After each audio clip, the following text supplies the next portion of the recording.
Our constituents sent us here to vote. Nobody's on the other side.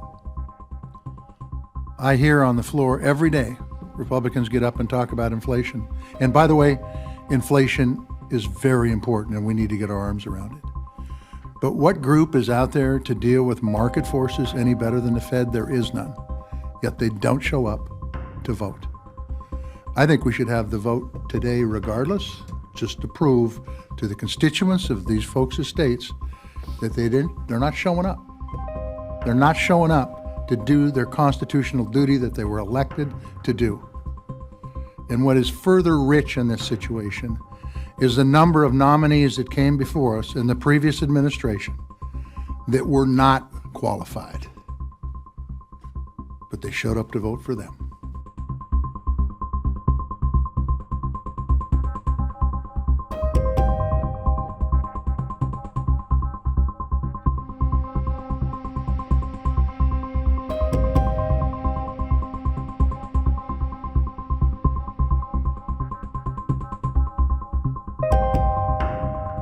Despite the fact that the Federal Reserve makes very important economic decisions for our country, our colleagues claim that they are concerned about inflation, and yet not one of them is here.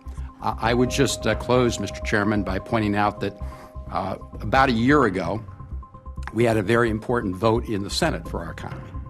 It was on the American Rescue Plan. The American Rescue Plan has helped boost jobs in our country, record levels, boost economic growth to the highest level in 2 decades, and has reduced unemployment way below what had been projected before the American Rescue Plan. Not one of our colleagues supported that American Rescue Plan that has done so much to help our economy, and now it's a sad reflection of the state of affairs that they're AWOL when it comes to this very important vote. And I want people to stop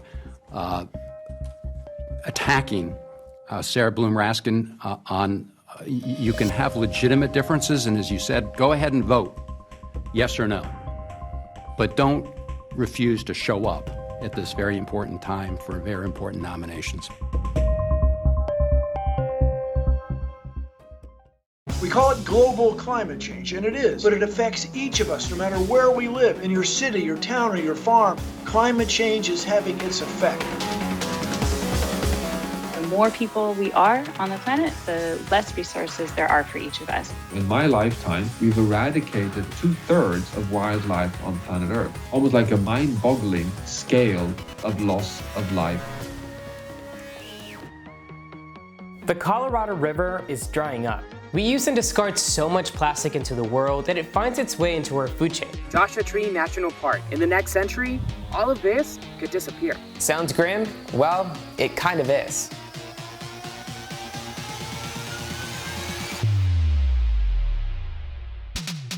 I want to build a compost site and help that community stand on their feet.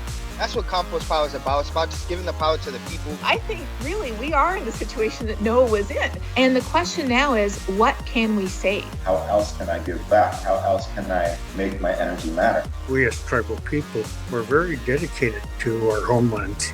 If we can live in harmony with nature, then we are able to harness nature for these paradigm-shifting solutions. We need to preserve our soil.